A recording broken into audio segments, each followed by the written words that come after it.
Olá, povo de Deus. Continuo me chamando Josias. Sou pastor da Igreja de Cristo no Brasil, em Quixadá. Mais uma vez, estou tendo aqui o privilégio de conversar com o povo de Deus, trazer uma reflexão da parte do nosso Deus, embasado nas Escrituras Sagradas, que é o nosso manual de vida, é onde nós encontramos as verdades do Senhor, que é capaz de transformar a nossa vida, é capaz de nos dar aí um norte, para que nós possamos aí viver de forma, possamos agradar o nosso Deus. Estamos todo domingo desenvolvendo, dentro do contexto familiar, trazemos sempre uma reflexão para a família, para que nós possamos também aprender sobre essa questão, a instituição que Deus estabeleceu na terra, para que possamos ser preparados para a vida no contexto geral. Deus ele determinou uma responsabilidade para a família. Eu digo que vai muito além do contexto familiar. A família ela tem uma responsabilidade de vivenciar as verdades do Senhor, não só dentro de casa, não só no contexto família, mas no contexto profissional, no contexto religioso, na sociedade, todos as nossas instâncias de relacionamentos, nós dependemos da nossa preparação dentro da família, dependemos de como somos criados, como lidamos com esse contexto familiar, e principalmente quando nós chegamos à posição de pais, pai, a mãe, a responsabilidade aumenta nesse contexto de preparação das pessoas, para que possa encarar o mundo de uma forma que ele possa não sofrer tantos desgastes. Ao contrário, ele possa realmente vivenciar uma harmonia e levar ao coração das pessoas a paz, a fraternidade. Então, o ser humano, ele depende da família para que eles sejam preparados para o mundo. Além de uma referência para a comunidade, a família precisa ser também um instrumento de Deus para abençoar as pessoas. Então, o que o mundo espera das pessoas é que nós espera de nós, como pessoas, é que nós vivenciemos um contexto de justiça, de harmonia, nós possamos levar ao coração das pessoas a esperança, a paz, e abençoar no sentido geral as pessoas que elas fazem parte do nosso rol de convivência, Então nós precisamos ser esse instrumento nas mãos do Senhor. É por isso que essa instituição, família, ela foi estabelecida por Deus exatamente para que nós possamos receber essa preparação para abençoar as pessoas ao nosso redor, Todas as pessoas que se relacionam conosco, Deus espera, e a própria humanidade espera, como eu já falei, que possamos ser esse instrumento que soma na sociedade, né? Soma no ambiente de trabalho, soma na igreja, soma na sociedade. Nós precisamos ser pessoas que realmente estejamos dispostos, né, a nos colocar nas mãos do Senhor. E eu quero aqui fazer uso de um capítulo das Escrituras Sagradas no livro de Jó.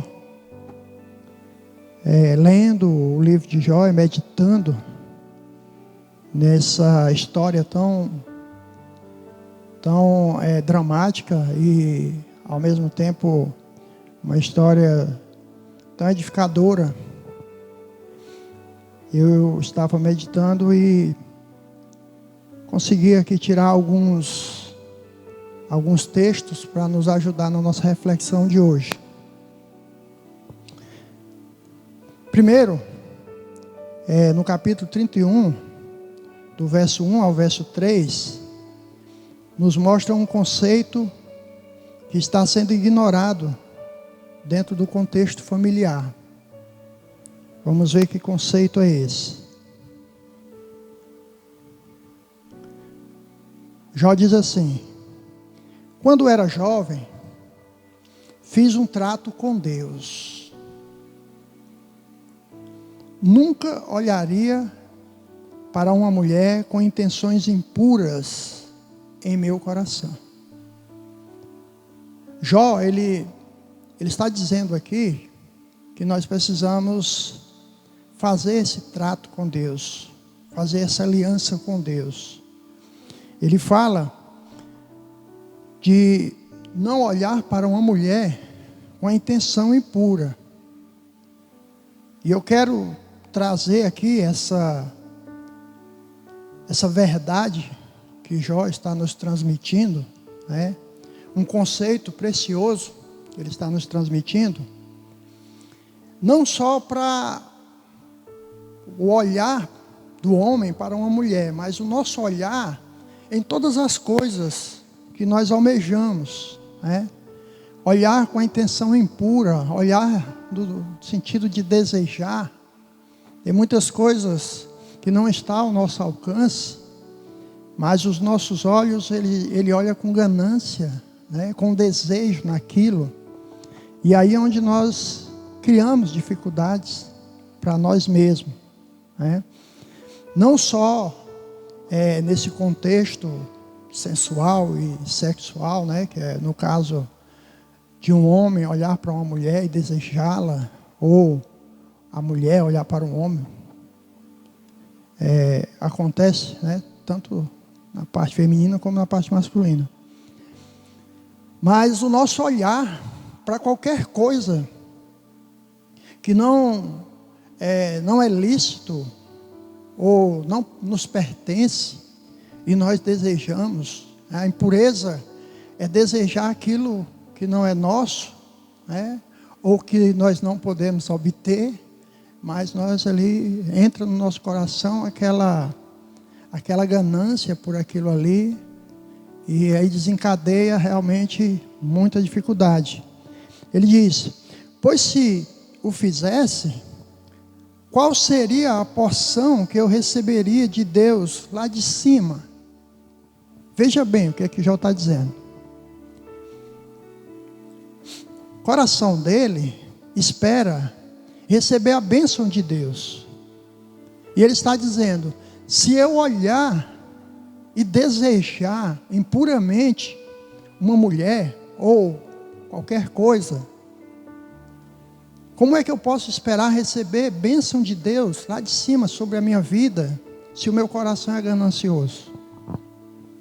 Então, é algo que nós precisamos trabalhar no nosso contexto família, ensinar para os nossos filhos, ensinar para os da nossa casa, que isso não é bom, isso não agrada a Deus. Nós precisamos trabalhar o nosso coração para que nós possamos possuir, tomar posse daquelas coisas que Deus nos dá. Então é muito importante nós ensinarmos isso para os nossos filhos e vivenciarmos também, para que nós sejamos pessoas realizadas e agradecidas com aquilo que Deus nos dá, sem precisar desejar o que é dos outros ou o que não nos pertence, né?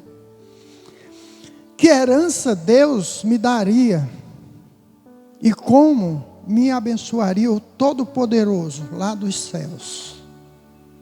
Então, se eu e você, nós esperamos a bênção do nosso Deus, a recompensa do nosso Deus na nossa vida, uma dica é o que Jó está nos dizendo aqui: que nós não venhamos desejar nada impuramente, certo? Nada que nos pertence, que Deus não pretende nos dar. Aí no verso 3 ele diz: eu sei que Deus tem um castigo reservado para os que vivem em pecado, e desgraça para os que praticam o mal.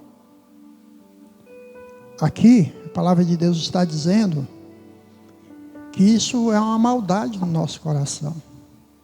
Desejar aquilo que não é nosso, né? Ele fala desse contexto aqui de desejar a mulher, porque isso é uma coisa terrível no nosso meio social.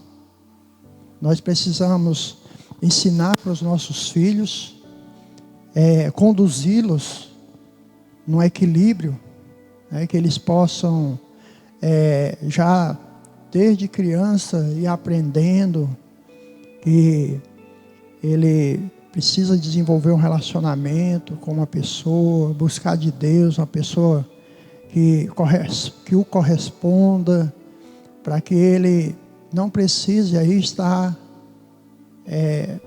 doido aí, sem saber quem se envolver, e desejando uma mulher aqui, desejando outra acolá, e esse contexto aí que a gente vê, né? A gente vê aí jovens perdidos nesse contexto sentimental, e namora com um, namora com outro, experimenta um, experimenta outro, e vai para a cama com um, vai para a cama com outro, e por aí está a bagunça. Então isso compete a nós, os pais, os chefes de família, trabalhar no coração dos nossos filhos essa questão, né? Porque isso é uma característica da maldade no nosso coração. O mal é desejar aquilo que não é nosso, é uma maldade que brota do nosso coração, e Jó está dizendo aqui que nós recebemos o castigo por isso. E a gente vê, né, claramente o que está acontecendo no nosso meio, com os nossos jovens. Não digo só os jovens, os adultos também estão aí sofrendo consequências dessa maldade praticada, né? Então, outro ponto que eu quero também trazer para a nossa reflexão de hoje é o que está escrito no verso 4 a 6, que trata de outras coisas importantes que merecem a nossa atenção dentro da nossa casa. Vamos ver aqui. O verso 4 a 6 diz o seguinte: Jó diz: afinal, Deus conhece perfeitamente os meus caminhos e conhece todos os meus passos. Ele sabe a maldade que está no coração de cada um de nós. E Ele sabe também que nós temos a capacidade de mudar, né?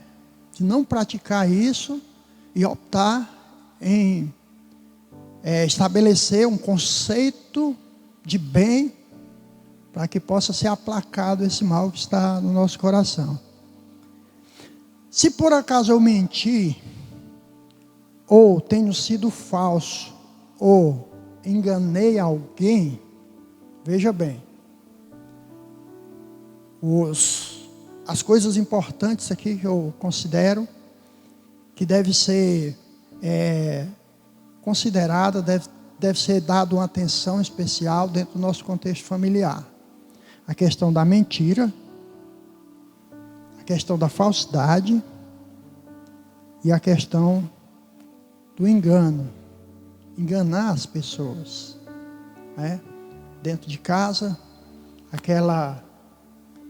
aquele contexto onde o filho mente para o pai, aí ele acaba mentindo, a esposa que procura aí de alguma forma esconder algo do marido, né? É o filho que faz uma coisa ali que está errado, mas aí a mãe encobre, passa a mão na cabeça, não fala pro marido, e aí vai criando ali os seus filhos dentro do engano, dentro da falsidade, dentro da mentira. Aí daqui a pouco essa criança está se tornando um adolescente desequilibrado, que vive nesse contexto, né? Não, aqui eu vou mentir. Muitos deles já estão tão acostumados a mentir que já é natural. A mentira já se torna natural na vida dele. E aí, essas pessoas, quando chegam lá na fase adulta, que vai encarar a sua vida, vai encarar a sua própria família, vai encarar a sua vida profissional, eles estão aí totalmente prejudicados.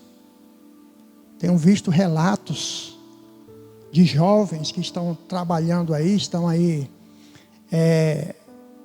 contribuindo, né,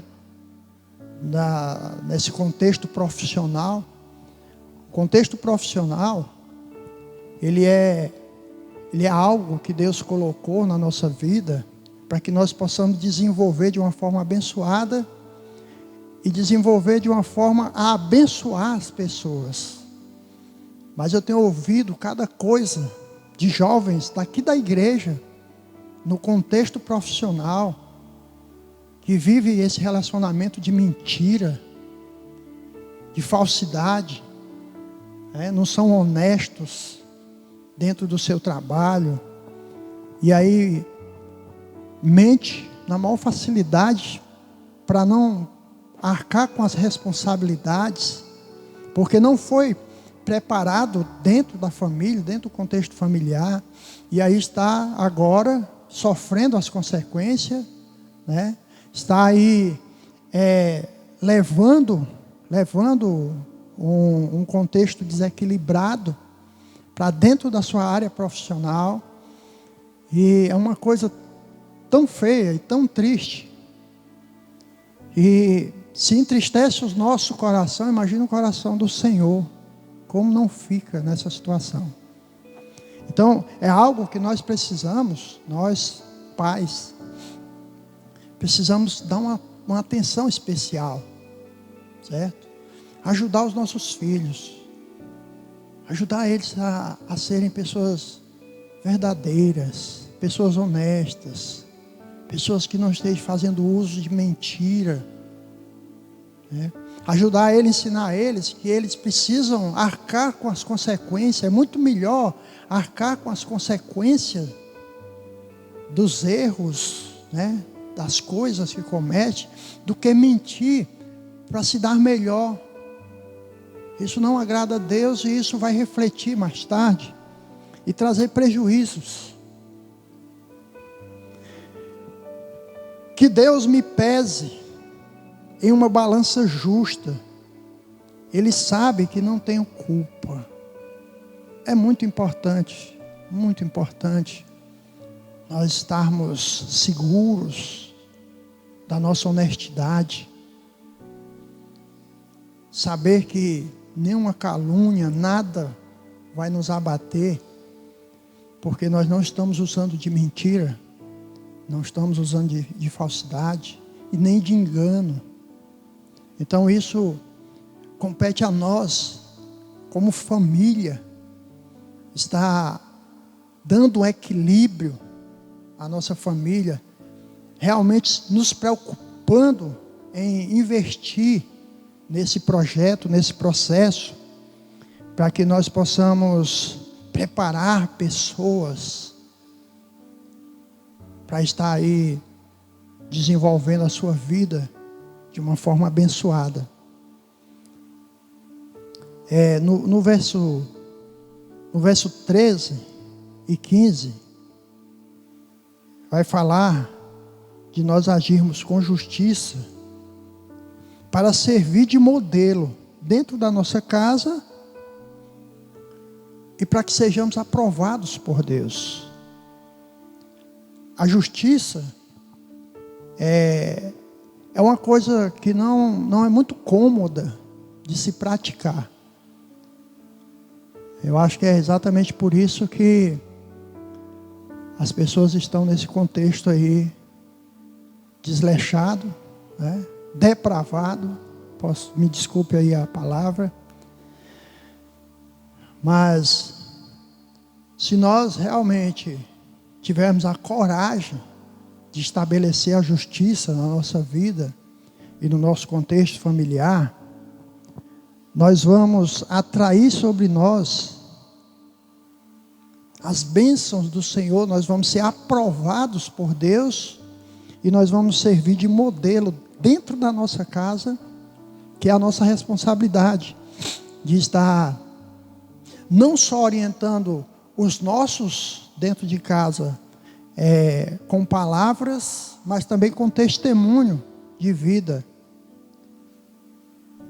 Eu falo os da nossa casa porque não são só os filhos que estão debaixo dessa nossa responsabilidade. É toda pessoa que fizer parte da nossa família. Eu vejo também essa dificuldade em algumas famílias. É um parente que decide morar dentro da sua casa, e aí você trata ele diferente, você coloca a disciplina no seu filho e nele não, porque não é filho. Se está dentro da sua casa, é sua responsabilidade, faz parte da sua família, se mora com você, vive com você, faz parte da sua família, e você tem a responsabilidade, a obrigação de orientá-lo, de ensiná-lo, de conduzi-lo da mesma forma que os seus filhos. Então, por isso que eu falo os da sua casa, tá certo? Então, agir com justiça para servir de modelo dentro de casa e ser aprovado por Deus. Vamos ver aqui, verso 13 a 15. Diz assim: se eu fui injusto com meus servos e servas, quando reclamavam contra mim, olha, veja bem o que é que Jó está dizendo. Os servos dele, ele tinha muitos servos, pessoas que trabalhavam para ele. Quando esses servos traziam uma reclamação a ele não ignorava aquela reclamação, como alguns patrões dizem, né? Quem manda aqui sou eu, você está aqui para fazer o que eu mandar, e aí coloca logo o servo debaixo dos pés, né? E não dá direito nenhum ao servo, né? Então essa é a maldade do coração do homem. Mas Jó disse: olha, eu nunca fui injusto quando os meus servos traziam alguma reclamação contra mim, ou melhor, até a mim, né? Não era contra ele, eram as reclamações do trabalho em si, aí os servos levavam até Jó aquela insatisfação deles, e Jó respondia aquilo ali com justiça, né? Pesando as coisas, né? Avaliando, analisando, para não ser injusto com o servo.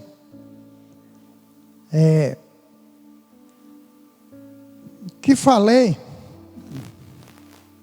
quando Deus me confrontar, ou melhor, o que farei? Deixa eu ler aqui de novo o verso 13, para poder entrar no contexto. Se eu fui injusto com meus servos e servas, quando reclamavam contra mim, que farei quando Deus me confrontar? Olha aí o que Jó está dizendo. Se ele não deu atenção, não quis dar ouvido, colocou o servo lá no chão, debaixo dos pés dele, não quis nem saber das reclamações dele. Ele disse: e quando Deus me confrontar, o que é que eu vou dizer? Veja bem. O que lhe direi quando ele me chamar para prestar contas? Gente, é sério, é muito sério. Tanta coisa aí injusta que nós praticamos no nosso dia a dia. E quando for no dia que Deus chamar a nossa atenção, quando nós formos levar as nossas reclamações a Ele, o que é que Ele vai dizer? Afinal, o mesmo Deus que me criou, não os criou também? O mesmo Deus que é o seu Deus, não é o Deus do seu servo também? Não é o Deus das pessoas ao seu redor? Pense bem. Não foi Ele que deu vida tanto a mim como a eles?